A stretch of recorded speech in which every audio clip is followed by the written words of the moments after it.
Good morning. This is Gaming Perspectives with Saul and Jolene. And today we're talking about why are fighters so popular? why is it a class that it says, I read an article, I don't know when it was published, but it says that the fighter class is the most basic RPG class, and it's one of the most popular archetypes to play. So why is that?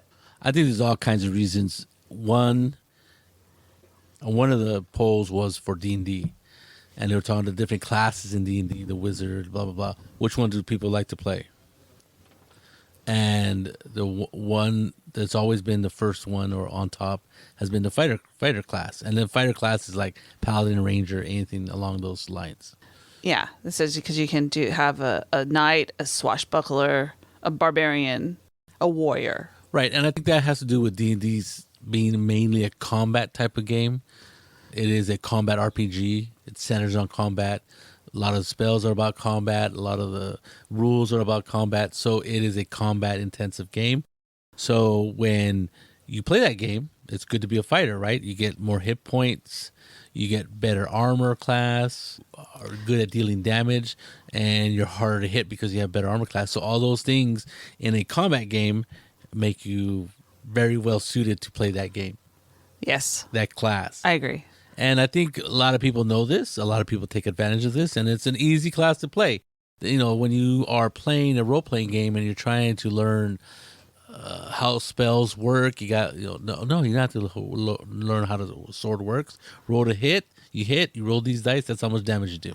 Well, I know for the boys, whether you're playing Pathfinder or D&D, Alan and Augustine have always liked to play either a barbarian, right, or a monk. I remember Augustine had a monk character, yes. And even Alan's most recent incarnation, I think, is he likes to play the guy that can stab you in the back. Which one is that? The rogue. The rogue. So those are all of the different ideas for them, how playing a fighter is cool. And they do like a lot of damage, right? Right. And I think that translates to other RPGs, and it's just not Dungeons and Dragons. If you look at It's Shadowrun. Shadowrun. The main, okay, you can have a group of 5 people. Yes. Right? What are the chances of you not having a rigger? Okay, there might be a chance you not have a rigger. What are the chances of you not having a sorcerer? Probably a little less, but there might be no one who wants to deal with those rules. Or a decker. Oh, nobody wants to deal with that rules. But 100% of the time, you're going to have a street samurai. At least one. At least one. Probably 2. And who doesn't want to play a street samurai? The name is freaking cool right off the bat. Oh yeah, and you can do Street Samurai several ways. You can be a gun. Yes. You can be gun heavy, which is my Street Samurai currently. Or like Augustine's Street Samurai, he literally pulls out his katanas, right? Yes, he's a chopping wizard. And that's like the coolest thing. Yes. So I can see, and in D&D, the fighter, if you're playing a barbarian, it's a little bit harder, right? Because to role play a barbarian, but you get to go into rage when you're fighting, which always helps all of your stuff, right? Yeah, I don't think fighters, in this case, role playing isn't like the high level of the highest part of choosing what to play. Because, like I said, these games are mainly combat heavy mechanics. There's a lot of moving parts about how combat works and stuff like that. And anytime you have a game where the bulk of the rules is about fighting, you're going to have a lot of players who want to play competent fighters. Well, you can even say, like, if you play Alien, you're playing Space Marines, right? And some of them are fighters. You can be a space trucker. Yeah, you could. But most people want to play either, the Space Marine, the really tough hombres. Yeah. Tough hombres. Or some people will do the pilot, or will be the trader that works for the company, or different things. But that idea of being the fighter is probably the most, because you can use a flamethrower, different things like that, right? Right. Yeah, and I think that goes across all games. I can't think of a game where people wouldn't want to play a fighter. I mean, Vampire the Masquerade is not so much about fighting, it's about political intrigue.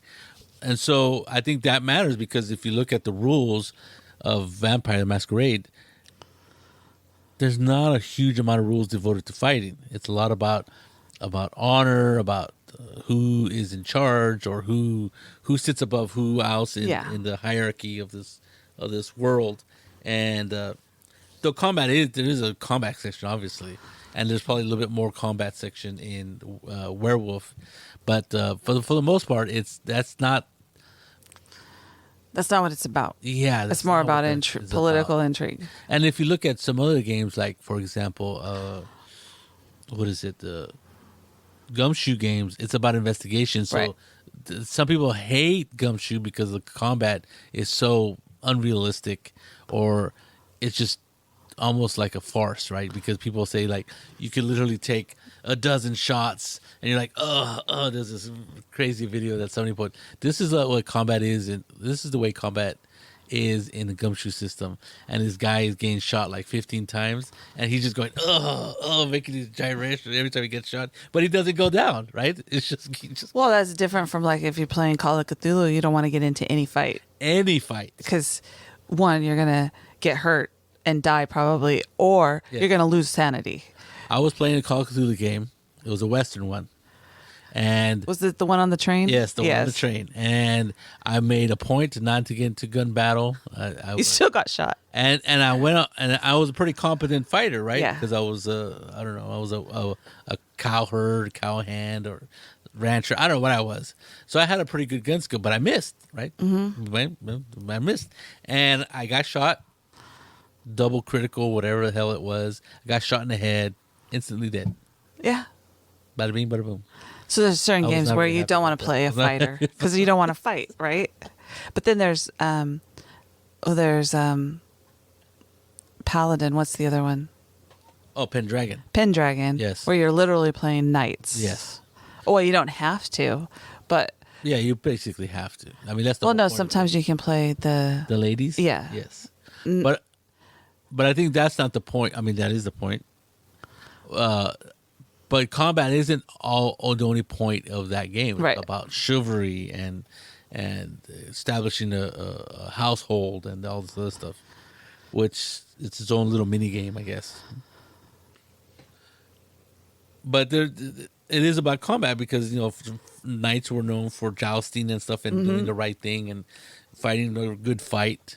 At least in Pendragon, because it's based on Arthurian legend, not how knights really were back in the Middle Ages.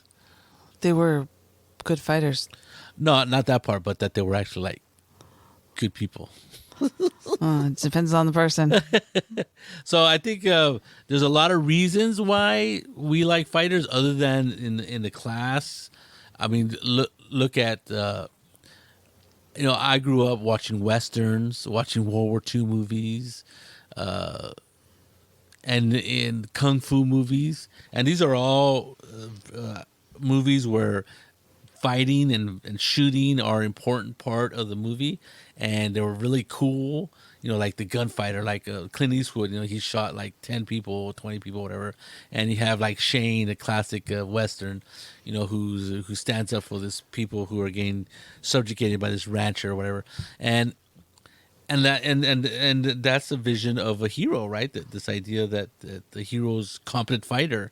And in kung fu movies, a guy rolls in, or even the kung fu TV show, which is based on kung fu ideologies or movies where there's a lone person comes into a village and he sees injustice and he tries to fix it.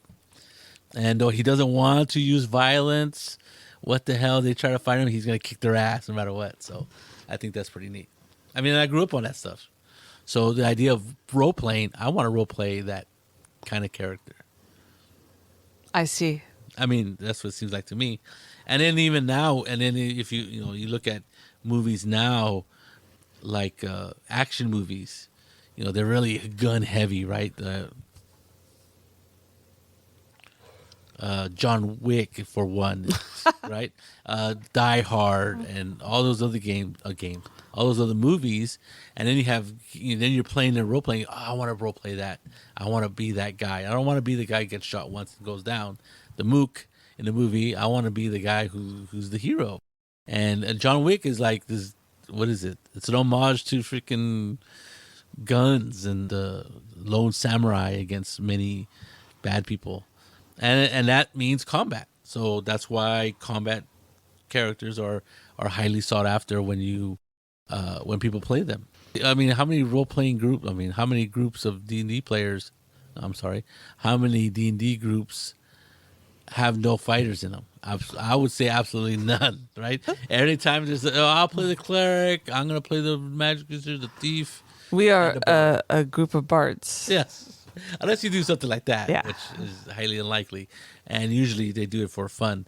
But there's always going to be a fighter or two. And especially... Well, if you play an organized play, there has to be they want the parties to be even, right? You need a fighter, magic user. It's funny because when I first started playing organized play, I think it was Pathfinder, and you go to the Pathfinder website or Warhorn or where it is, and you sign up to run in a game because they hold them at either conventions, somebody's house, or game stores. Game stores usually they'll have a Pathfinder society night and stuff.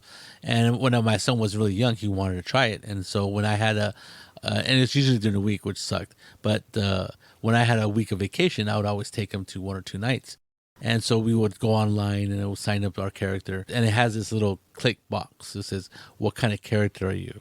Arcane arcane spell thrower, frontline fighter, and all those other terms that I'm like, and nowhere did it say, role player? That was like boxy click.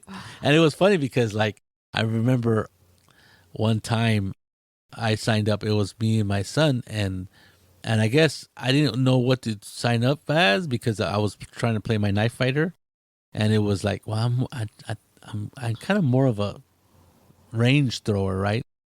So I signed up as a ranged combat specialist or whatever they call it. I forget what it was. And then my son signed up as a fighter because that's what he was, and there was already like a couple fighters already, and so the GM actually who's going to run the game sends you a note because they can send you a note. They're going, we're a little heavy on combat. Does anybody want to play something else? So I messaged him back. I go, I'm actually a sorcerer, but I like throwing knives. And it seemed to not, he didn't register. He goes, oh, he goes, you're a sorcerer. Okay. So he changed my little slot. Yeah. And then I guess he thought I made a mistake in the box. And then I thought it was kind of funny that he was worried that it was too many fighters. Too many fighters. And it was a combat game. I think they just wanted this idea of a balanced party, I guess, is what he was after. And I think that the idea of playing a combat character is the easiest class to play. Like I said before, there's not too many rules that you have to worry about. Survivability is a big deal. They're popular because of movies and stuff like that. And I think I like the idea of being super competent, right? You don't have to... what is it, sorcerers, or not sorcerers, but magic users or wizards in the old days would have to have like components. So you could run out of components and not be able to throw your spells, or you'd have to go find this weird stuff, and it'd be like You still have to do that, but people make it a little bit easier. Like right. GMs go, well, thinking about it, if you're a sorcerer or a magic user and you're going to keep your pouch where you have it, right? Right. It's not like he's not going, well, you didn't tell me that you were getting your components, so you can't throw a spell today. Right. But I think some people might. I mean, some people might go, well, this is a really rare thing. It's not going to be available, so what are you going to do? Well, Ian came up with the idea that he had to have a certain thing that you said was kind of rare for him to throw a certain spell, right? For that spell, it needed something. So he came up with the idea that he carried it. It was a necklace he wore or something. So he always had it, right? And you're like, oh, okay, that's pretty cool. That's a good idea. Yeah. And I charged him for the necklace. Well, I think I don't remember. Yeah, that's pretty interesting, and I don't remember that at all, actually. But it doesn't surprise me since I ran a ton of games for quite a while. My question is, so if the fighter is the most popular class, which I never had thought about it that way, which class is the most popular one to play? Well, because I think you really didn't like fighters or didn't play fighters. Well, I never needed to play a fighter because there was always fighters, right? There's always a paladin or a ranger. even just a just a plain straight fighter. up barbarian fighter, right? There's always one Right. of those. So I thought so, you were just you were really interested in playing a sorceress or sorcerer. so there weren't very many of those. There Yeah. weren't many of those, Those right? in any in the group. So it added flavor to it, right? Did anybody play a magic user when you started playing? Well, Ian played the ranger that had some like animal stuff, and then as he got higher, he could do different things. Yeah, but it wasn't an actual spell. Yeah, he did like the weird nature spell type stuff, Yeah. right? Like buzzing insects Yeah. and stuff like that. But a straight And up, there was a cleric who did spells. yeah, but they're not. Yeah, clerics have a different emphasis on what they're trying to do and how they do things. Yes. They're more like healing, protecting, And There's no- destroying evil. destroying evil, but not like literally destroying evil, like a fireball or a lightning bolt would. I don't know. Steve does that, bringing down the Oh yes, call the- lightning. Yeah, but that has to do with their different kinds of spells. So I think I would argue that a lot of people think magic users are the best class to play, because I hear a lot of people talk about that. But then there's this thing where I always read, people don't like magic users because they get too powerful, which you can see, right? They're magic users, right? They're going to get more powerful as they level up. Yeah. Unless you're playing Shadowrun, then you really have to be careful with your magic user because you can kill yourself easily by the strength of your spell, right? You want it to be a big spell, you gotta take the consequences. Yes. So I find that interesting that there's like a thing. Well, the fighter is the best class, and then some people are like, well, the fighter's okay, but I'd rather be throwing magic, right? I might get hit harder, but I might have a chance of dying easier, but I get to do cool stuff. I think you are totally correct as far as that is concerned. About in the end, the magic user will always be more powerful than a. They just have to survive. Yeah, that's the big deal. Is that when you start off and you have no armor or less armor, like let's say a rogue, you can't wear chainmail and stuff because it makes too much noise and stuff. Well, as a magic user, you usually can't have. And a magic you can't have. You can't unless you're putting on a magic kind of armor, right? Right, but usually you don't have that start. Not to start with. Yeah, That's when you ring of stand behind protection the and stuff fighters. like that doesn't come into play till at least third or fourth. You have to find one. Yes, and the GM has to be nice to you to be able to find one, right? Or let you make one, which costs you an arm and a leg. Where I think the idea of survivability right off the bat, the fighter, like I said, has more hit points, is harder to hit, and because of the armor and stuff. And I think that's just the survivability of a fighter in a combat heavy game is very enticing. I mean, you're right. I think you would think that magic user or sorcerer would be super high on the list because being able to throw spells is super cool. But also because like when I play my sorceress in D&D or Pathfinder, there's a lot of times where I get into trouble because I am standing out in the open trying to throw a spell, and what is it that any party says when they come across a party of fighters and stuff and they're fighting them? Kill the magic user first because they're the most dangerous, right? Yeah, they could really change the outcome of the fight. So, because whenever we come across stuff, that's what the boys say. Okay, find the usually it's a shaman, right? Got to kill the shaman first because they're the ones. If they go down, everybody will run away. I think that's a trope in especially in Shadowrun. They call it geek kill, kick the magic user. Yeah. Or I forget what the term for people who throw spells is. Because if you can find that magic user and kill them, Because they're so dangerous. because they're so dangerous, and they're the easiest one to kill probably because they have the less hit points or less whatever. No armor. Yes. Right. And that's totally true. Nothing to soak up the damage. And you would think that playing an arcane thrower, whatever, no matter what genre, would be the best, coolest thing to play. But the survey says differently. And the reason is because I think the reason for that is that you're more likely to die as the magic user, right? So you have to be less attached to your character. You have to, especially like, and people get really attached to their characters, whatever they Right are. off the bat. Yeah. I've just made this first level character. He has 6 hit points and I love this person. And if you're going to die in the first or second session, then you can't be attached to that character. So if you want to play a magic user, you have to have a thicker skin, I think. I think but there's some more involved, right? When you make a fighter, it's easier, right? But when you make a Coming up with a wizard- backstory for a fighter is easier. yeah, and a wizard, usually you talk about why they got it, how they got into magic, why they got into magic, and the name is super important to magic users, at least to people who play magic users, because they're not going to call them Bob unless they're being flippant or ridiculous, unless they're my son.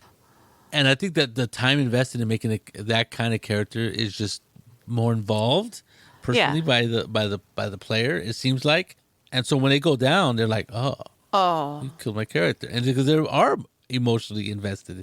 I'm not saying people can't be emotionally invested in their fighter, but for the most part, I think people who play magic users and sorcerers and whatever you want to call them, because they have to put a little bit more extra work. They got to choose their spells.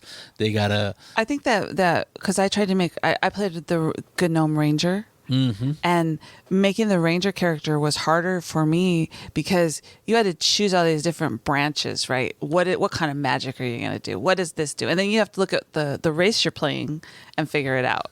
So that was a little bit harder, and that was supposed to be a fighting character. I wanted to be an archer, right? Right, I remember that. And so that was a little bit harder for me than making a magic user because I've made magic users before. And since there's always fighters in the party, which goes back to it being the favorite class, Right. then once you get used to making a certain type of character, it's a lot easier for you to go with that kind of character, Right, totally. Especially in D&D or Pathfinder, because you got to figure out, you're reading through it how to do it. And Shadowrun, the same thing, right? You're investing, literally investing the points into whether you want to have a lot of money or not a lot of money. If you want to be a magic user, you're not going to be able to have a lot of money if you want to have magic stuff, right? Right. And So it depends. But if you want to be a gun person in Shadowrun, like a street samurai, then you're going to want to have as much money as possible so you can arm yourself as best as you can, right? Armor and arm yourself. Yes, armor and guns and the bullets that go with them. Oh, yeah. You can't forget the bullets. And you got so many different types of bullets. Just remember, if you ever want to be a fighter in Shadowrun, stay away from the grenades because grenades have this stupid table when you throw them and you could kill all your people. It's only like if you don't make a roll. Exactly. It has a random,